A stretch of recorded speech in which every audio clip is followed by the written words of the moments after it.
Howdy folks, today is Friday, October 17th. It is 2:40 p.m. and the temperature right now is around 12 degrees Celsius, and that was my third and hopefully final take at climbing out of the stairs at DuPont Station.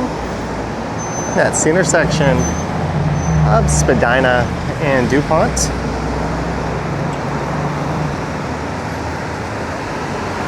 And there's some neat artwork.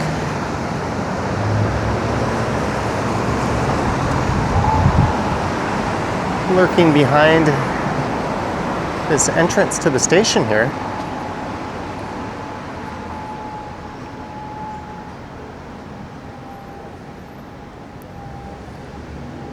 And this would be the north end of the Annex neighborhood.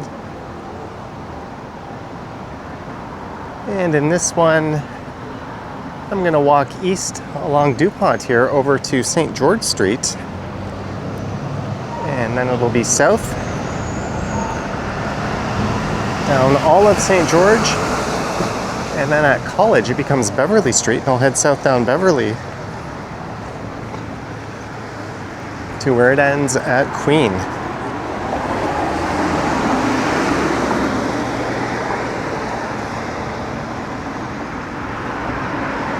This is Madison Avenue.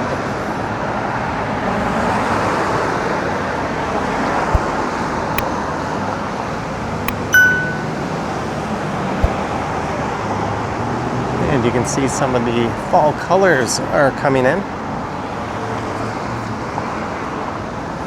enjoying it. It's not something I want to pick out for myself.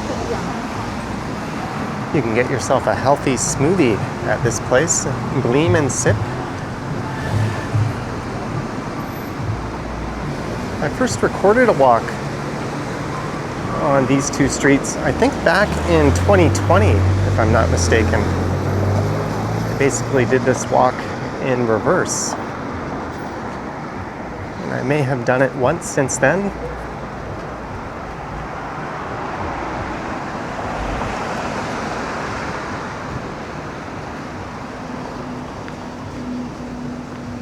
I'll be cutting through the University of Toronto St. George campus, so there might be a lot of students out and about when I pass through that area.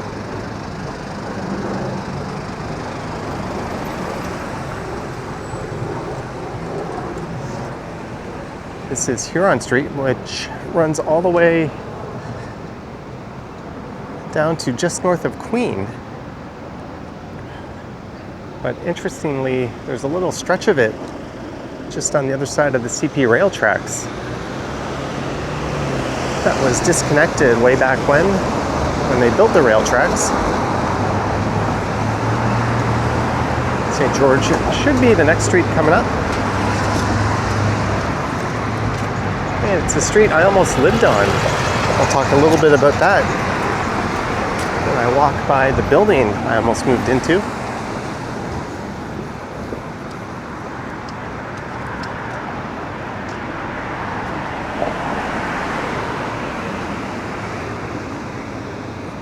Well, there's a neat laneway. We are getting a bit of a reprieve from the rain.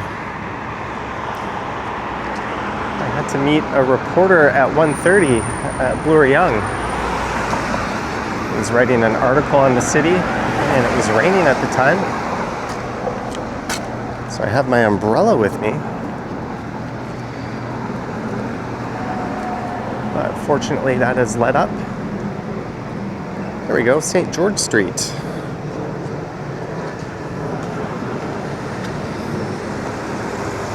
So I think this is just over 3 kilometers in length.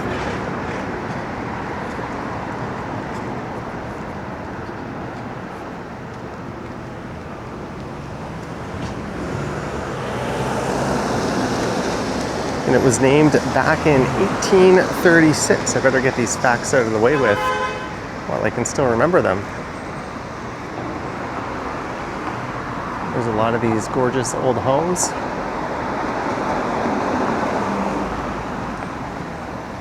Lining the street. There's a very old school looking corner store, Gaby's Groceries.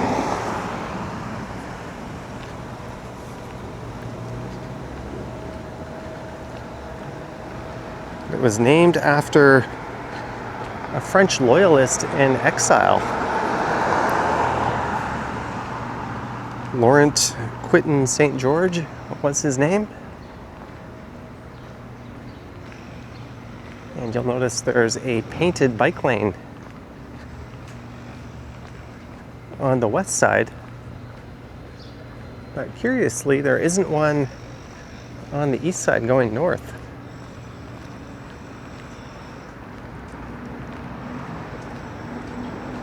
And I'll be walking past the Chinese consulate pretty soon. There's also the Italian consulate coming up on Beverly Street.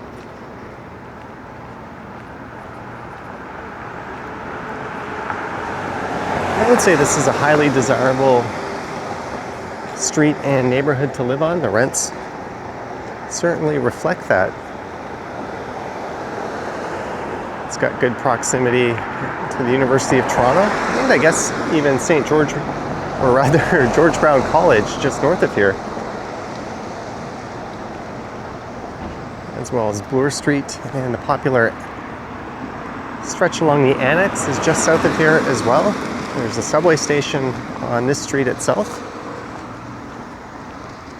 And if you're curious as to what the rent is like in this building, viewit.ca/B764.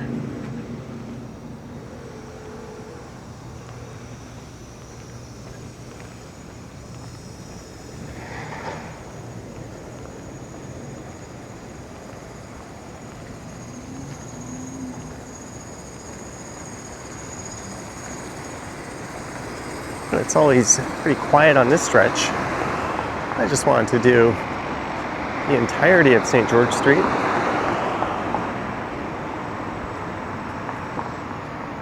Bachelor, junior one bedroom, and one bedroom available at that building. When I was looking for a longer term place to rent when I moved back to Toronto from Korea, I looked at a number of buildings on this street, and there was definitely a price premium for this area.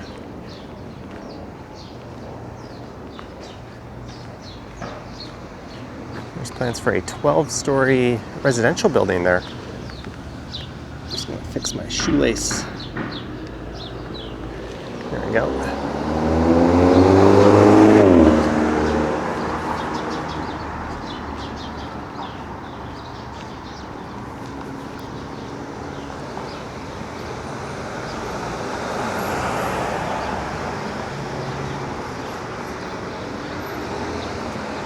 And this, if I'm not mistaken, is a bed and breakfast.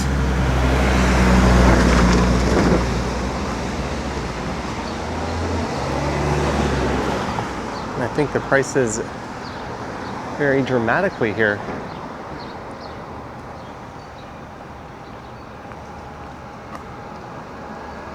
And there's a plaque, the J.H.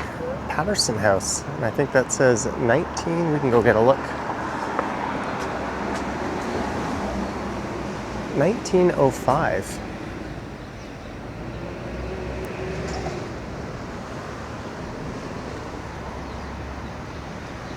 I looked that up once. I think it's the Jane Bed and Breakfast. And depending on the time of year, I saw prices fluctuate between $100 to well over $300.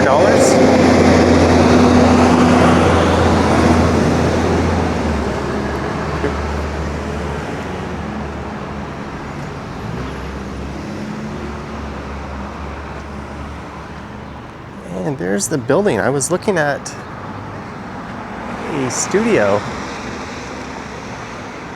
It had a very awkward angle to the layout. And currently studios in this building, I just looked it up, go between $1825 to $1950, and one bedrooms go up to $2175, and they are absolutely tiny units. remember meeting with the super there and he showed me around.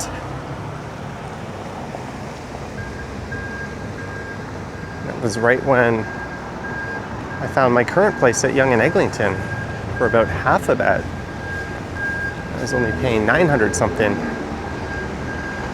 at the time, and thanks to rent control, things have stayed pretty low. I'm still under 1,200. And here's the Chinese consulate. And they always have a lot of security around this building. I remember being here once for a protest.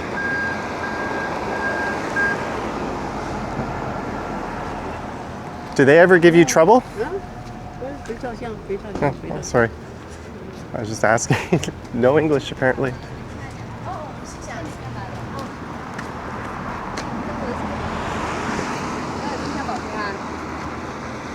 Hello. Thank you. But back when the Chinese Communist Party was taking over Hong Kong, there was a large protest there. And I came by to record it. A video that kind of ended up being blacklisted by YouTube. And there was a lot of security out roaming around and on the rooftop of that property. Their surveillance state can only go as far as the property boundaries. But it was kind of suspicious that that one video basically got no views and no traction.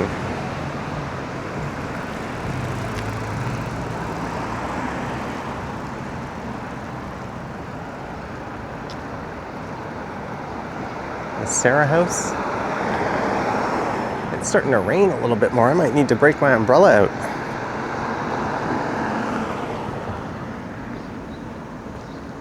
The Chinese consulate has been there since the early 70s. I'm not sure if I mentioned that or not.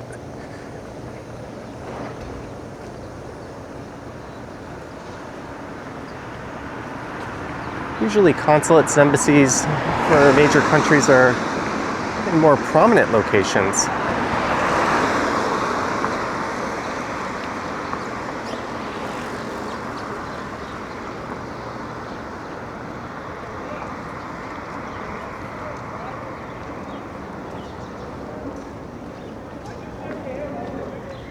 That's a beautiful old building.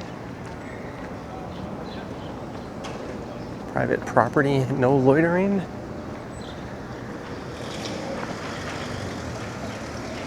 Some utility box art.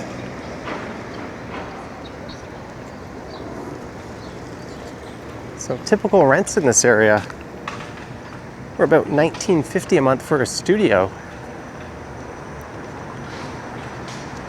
And about $2,500 for one bedrooms, and homes well over $4,000 to $5,000.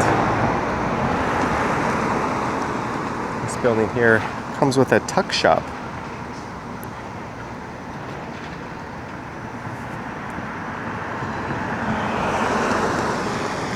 And I think that building was built in the early 1900s as a clubhouse of sorts.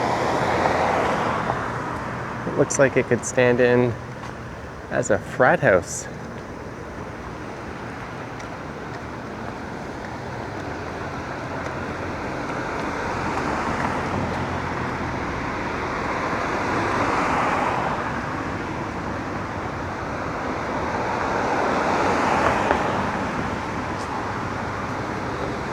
It's a very interesting building, the First Church of Christ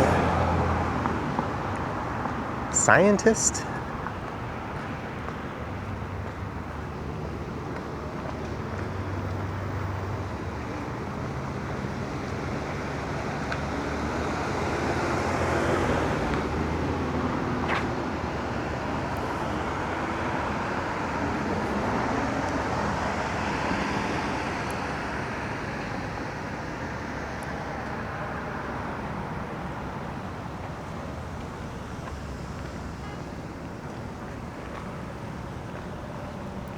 Just make sure the camera lens is surviving this rain.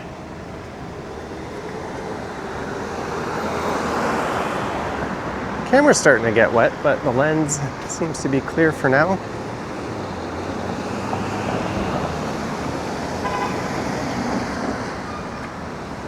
The station is just south of here. It'll be coming up on the left. There's a lot of neat examples of 60s style architecture in these apartment buildings, mixed with not so neat examples.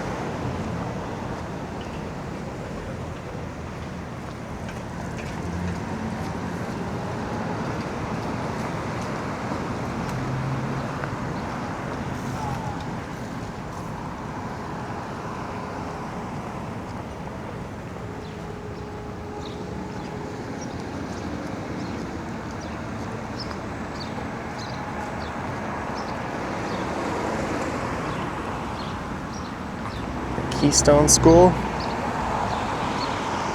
Little proactive lens wipe. Is that like a Montessori school? Grades 7 to 12.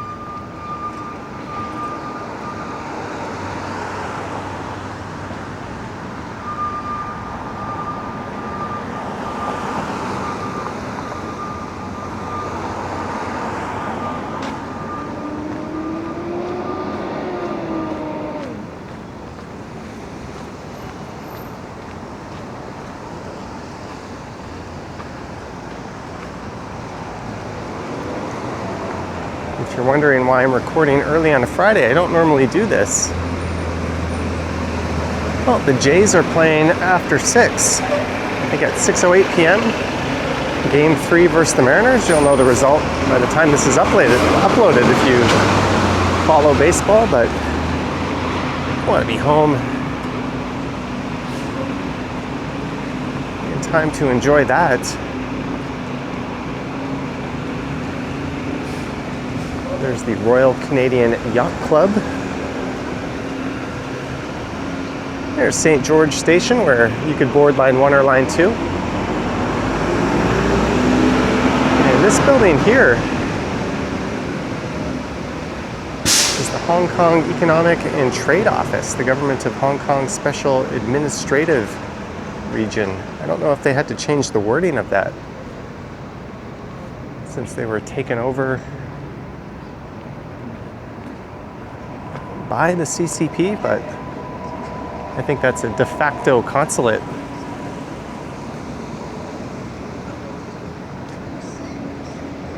Taiwan has similarly named offices, as they're not allowed to be officially recognized as the country they are. There's the entrance to St. George. So this is Bloor Street coming up. I'll be crossing a Dutch-style intersection.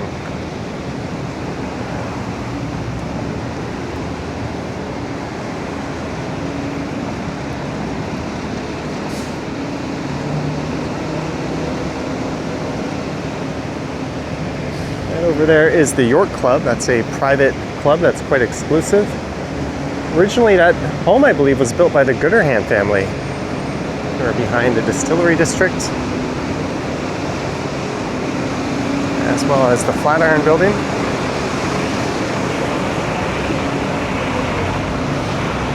I'm gonna run for it.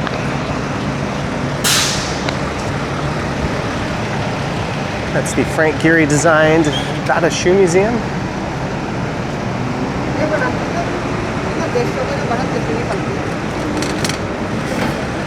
That opened in 1995. I remember going there a few years after it opened. I went there again for Doors Open a few years ago.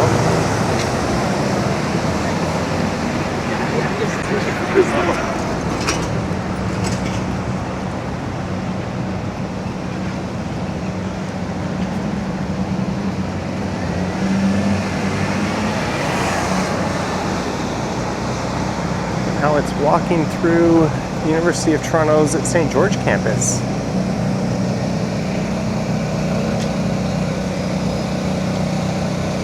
And passing by the many food trucks that line the street. Apparently competition is fierce. There's been reports of turf wars and vandalism. That's kind of cool. Another old home that looks like it could stand in as a frat house in an American movie. Same with those ones across the street.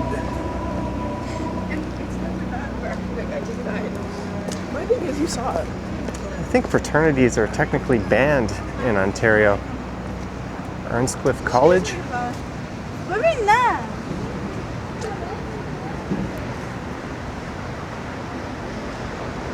But I think one of the silly bylaws limits how long the food trucks can stay in one spot for, so they have to move every 5 hours or so if they're granted a temporary permit.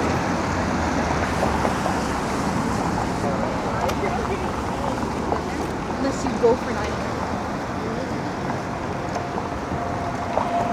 And some of the operators have complained they've been vandalized and suspect rival food truck operators as being the culprits. And have cited a lack of police response. It's obviously a very lucrative location.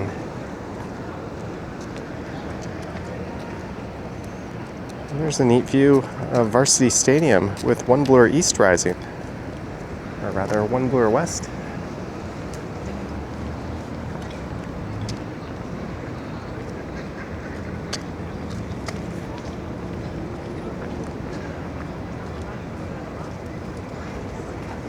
I'll stick to this side of the street as I've walked along the other side somewhat recently in a video. I feel like the right side of Authentic Japanese food.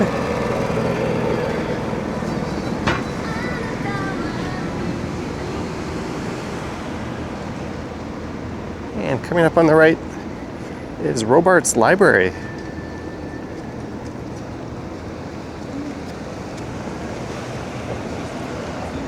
Large brutalist structure, nicknamed Fort Book. Some call it the Giant Turkey.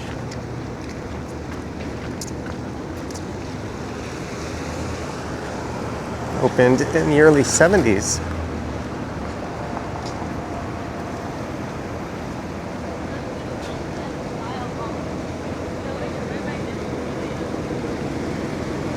More food trucks, Lebanese Express.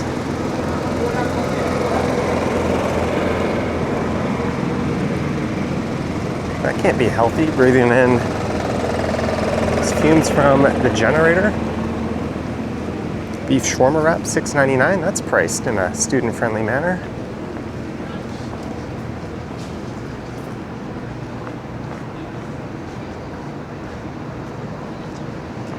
Chinese crepes.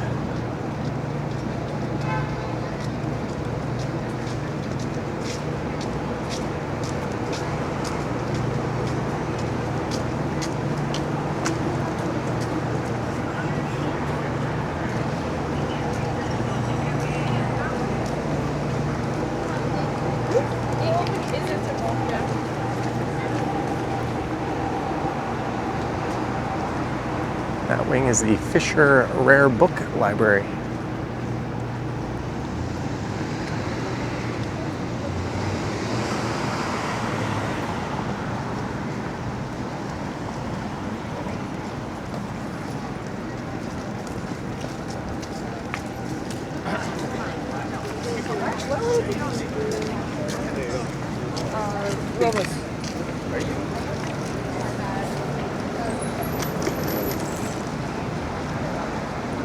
This is Harvard Street.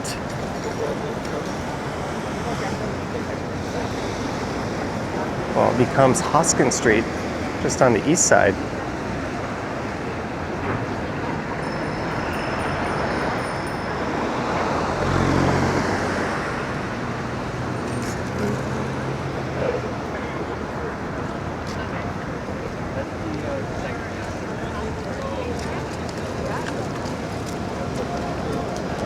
Fantastic driving on her part. They've recently resurfaced the street. It looks like they might have improved the bike lanes a little bit. Let's look at Robarts. Camera seems to be holding up. It's just spitting rain ever so lightly.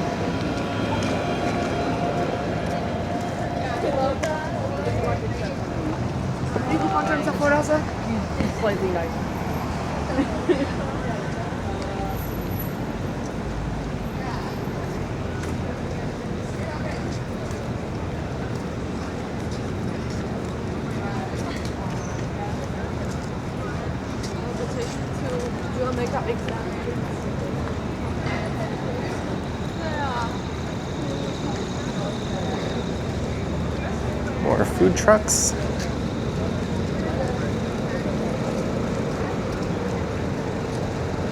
We're just checking it out. Beverley. So I think this school has over 100,000 students enrolled in total, spread across 3 campuses. There's one in Scarborough and another in Mississauga as well, but this is the main one. I think tuition ranges around $6,000 for a BA up to $16,000, depending on your program.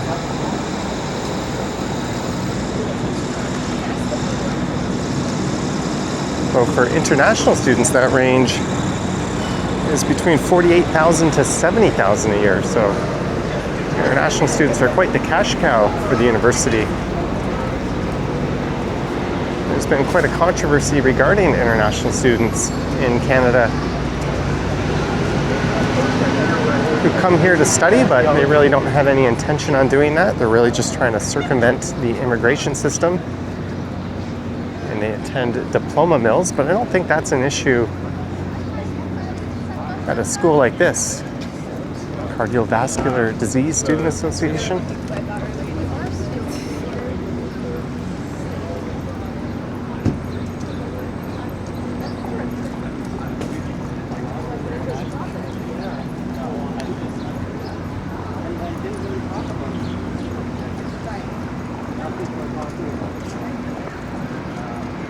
Mama's Best. All beef hot dog, $5.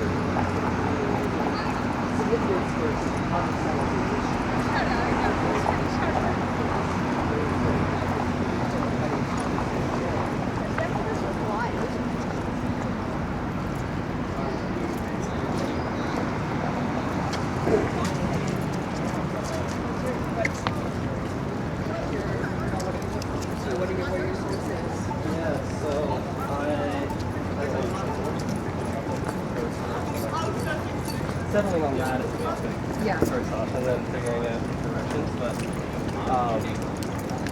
so in part, I'm going to be looking at the limited number of monuments to the famine in Kazakhstan.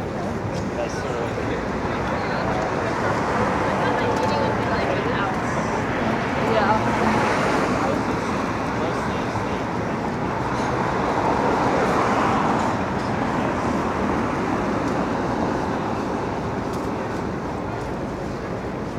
Purelator Urban Quick Stop.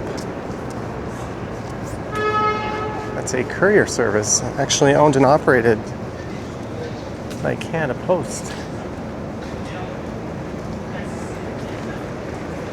It's just reminded me my driver's license expires on my birthday next month, and I renewed it online. But I'm guessing that is stuck in the mail.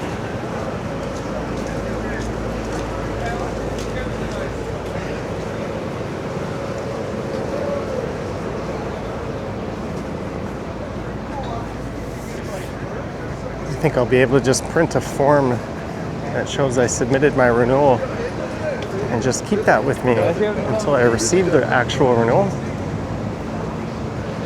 Maybe I'll just have to visit a Service Ontario. I don't really know how that works. I don't know how to use it. Whatever you I'm almost at College Street, and that is where St. George ends and Beverly Street begins.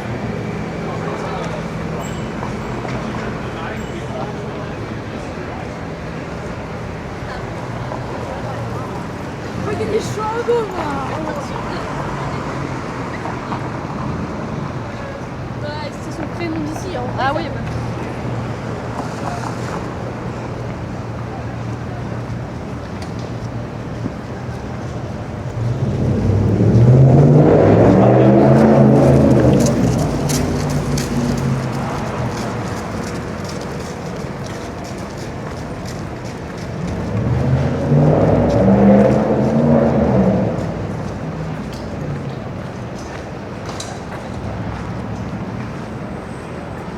National Council of Jewish Women of Canada.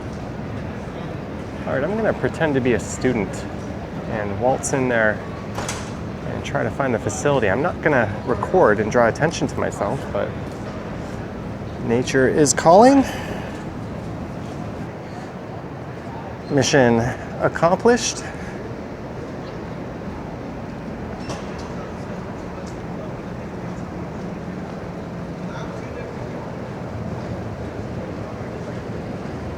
There's that plaque.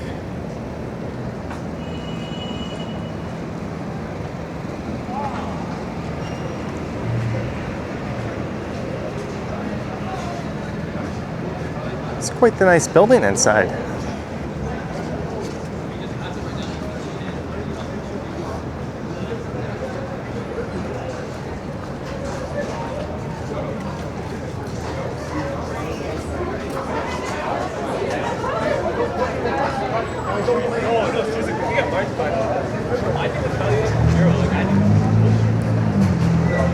Some of the pricing.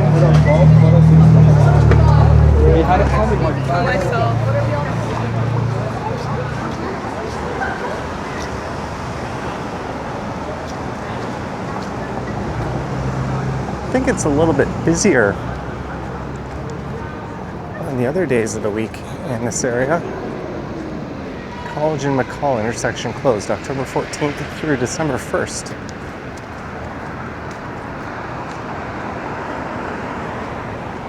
I wonder if there's much of a bike theft problem, or how well patrolled this area is.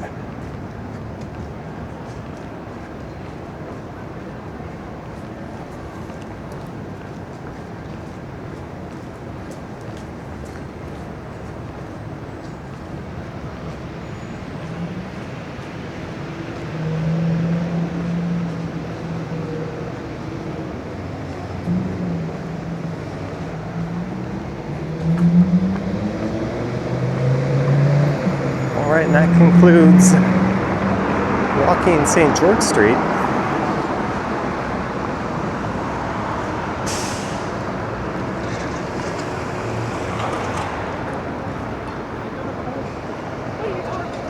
This is College, that's a look to the east.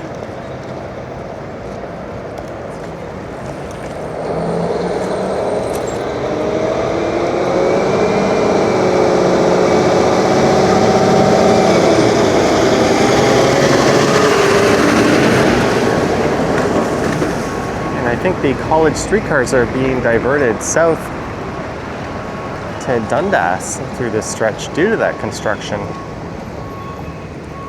They're probably using Spadina to the west to connect to Dundas and Bay Street to the east to do that. And Starbucks has been closing a number of locations around the city, but that one right there, which newly opened up, was a survivor, it seems.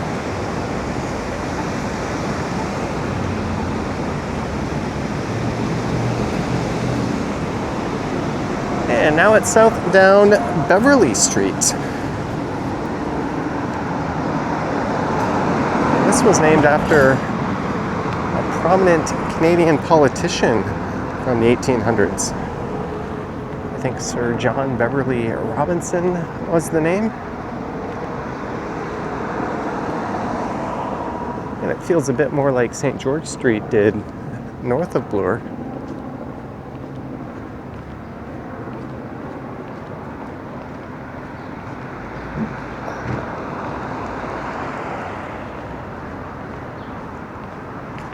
What is that?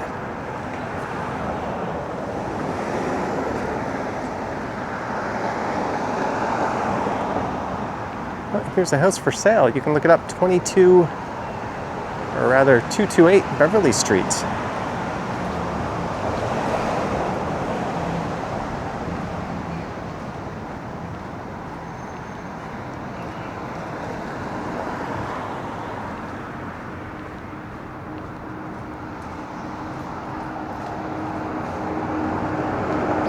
You'll notice there are bike lanes. So there's a flag with an American flag on one side, a Canadian flag on the other. I was about to say, you'll notice there are bike lanes on Beverly Street. I think these appeared in the early 2000s.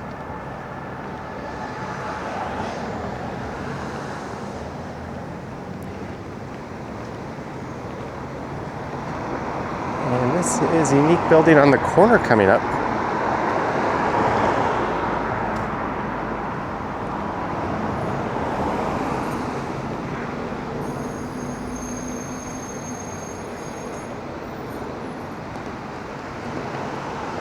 Home to the Royal Canadian Legion and the Polish Combatants Association.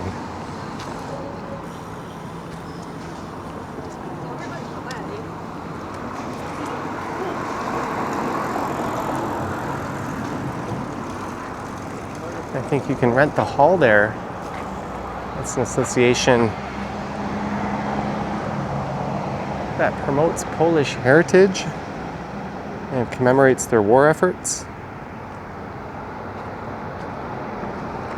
I don't know when it was built, but it looks like it would have been around the same time as Robarts Library. It's got that brutalist look. I would say the early 70s. I would pin that on.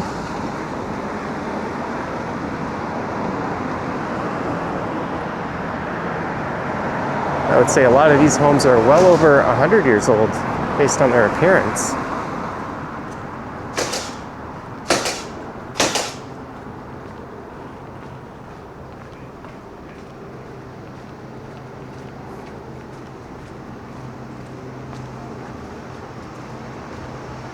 Those archways were quite common from that period.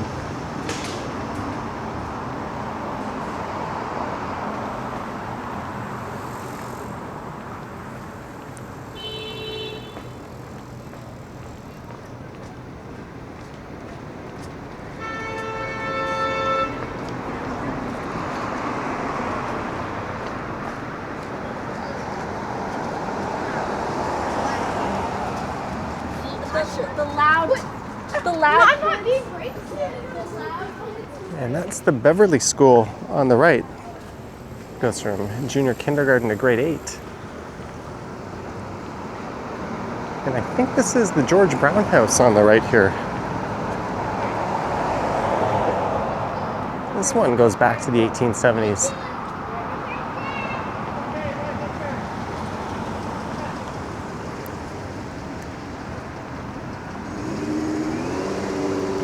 He's considered the father of Confederation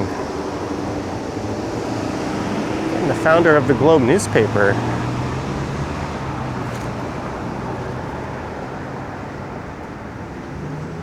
This elegant house was built from 1874 to 1876. That's a National Historic plaque. It's quite the beautiful structure.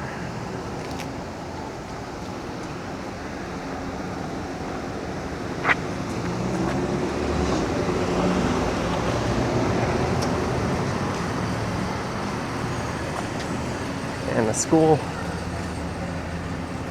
fronts this street right here, the Beverley School. Oh, it looks like there's some other plaques in front of that house.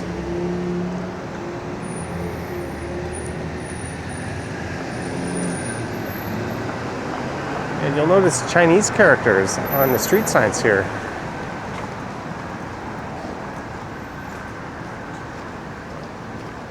As this is part of the Grange Park neighborhood, but it blends into Chinatown, which is just west of here.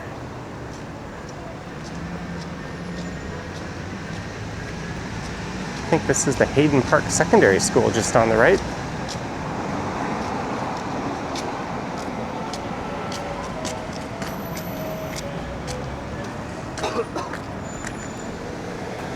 There's a Chinese Presbyterian church. Municipal speed camera in use. Good.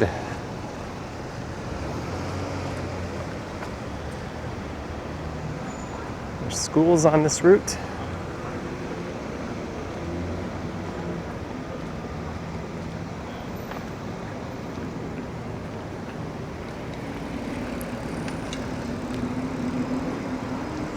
Hayden Park, the next generation. Parent-teacher interviews, Thursday, October 23rd.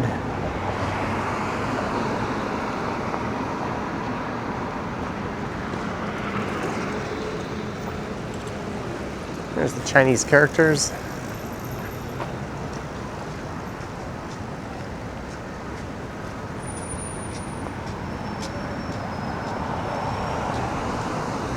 And the flag is at half-mast at the Italian consulate.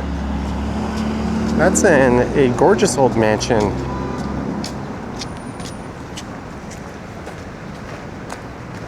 I think it's over 150 years old.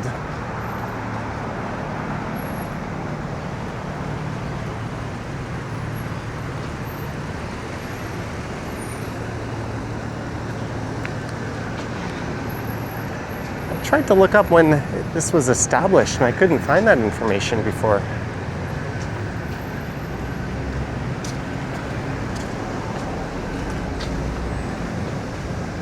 It looks like the property is undergoing an extensive renovation. As I get to Dundas Street, so just to the right, will lead you right through the heart of Chinatown. And just over there is the Art Gallery of Ontario, and that was founded back in 1900,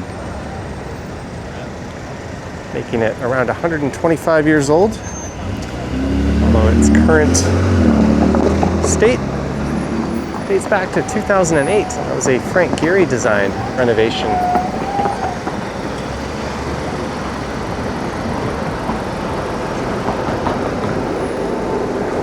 And a look into Chinatown. And another one at the consulate.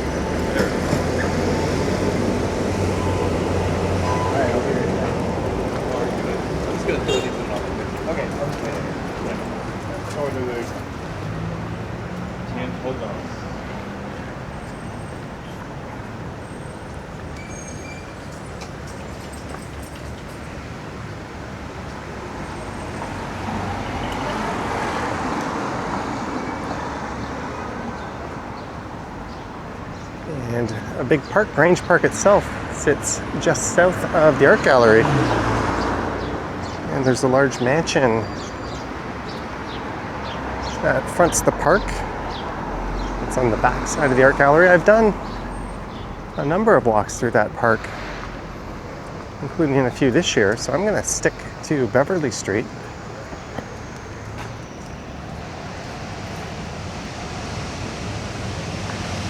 I remember looking up the rents here, and it was just slightly cheaper than the stretch of St. George I was on earlier. Not much. I think about $100 or $200 per unit. I saw a studio for $1,700.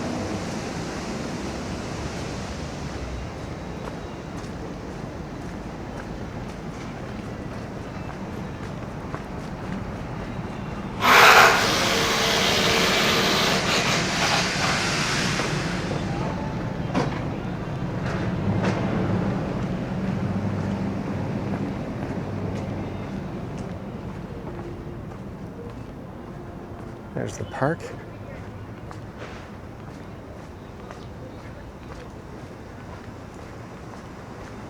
And a pretty neat view of the CN Tower straight ahead.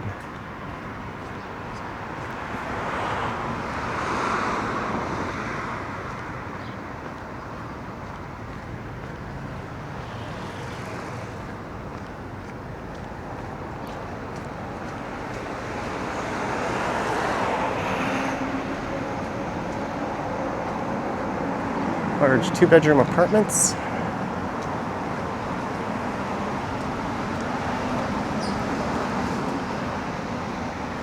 There's the Toronto Chinese Baptist Church.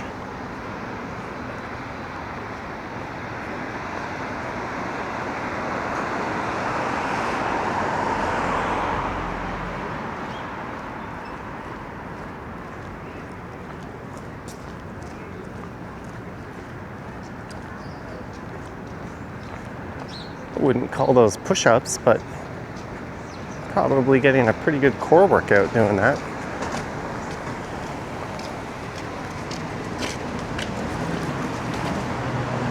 It's clearly a partial range of motion.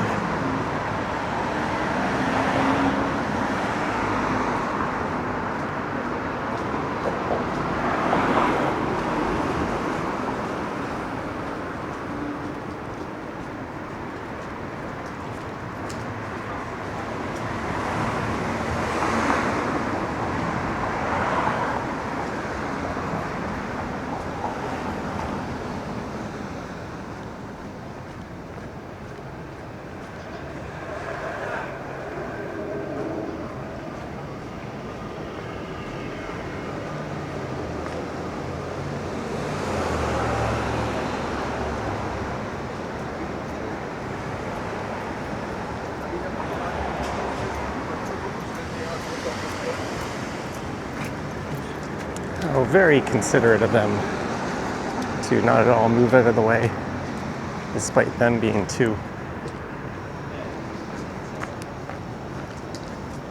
Most important thing is the word jacket. Thanks a lot.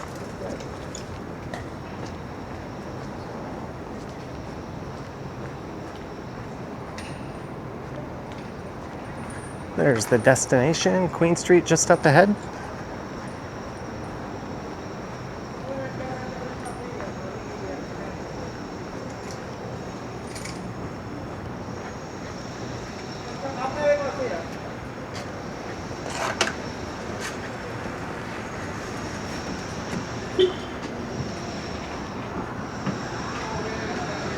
Now I had a thought to do a live stream after this. I just got a notification that Ken's going live at 4. I wasn't really in love with the idea of going live. I just thought since I'm here, if I have a bit of time until I need to be home, I would do that. But what I might do instead is just make another video. Kind of a part 2 to this.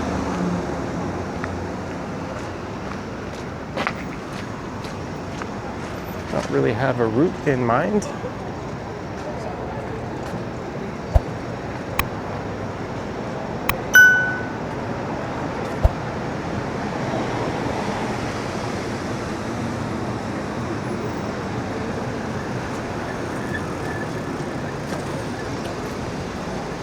But since I'm here, why the heck not?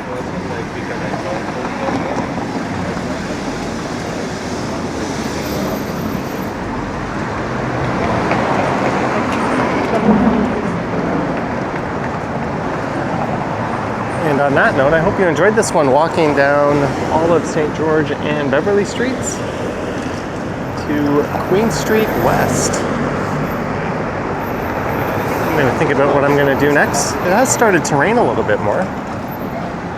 But I look forward to your thoughts and comments down below. If you wish to support what I do, there's links to my Patreon and YouTube channel membership down in the description. I've got an Instagram account at Johnny Strides, and there is a super thanks button appearing down below if you wish to say thanks that way.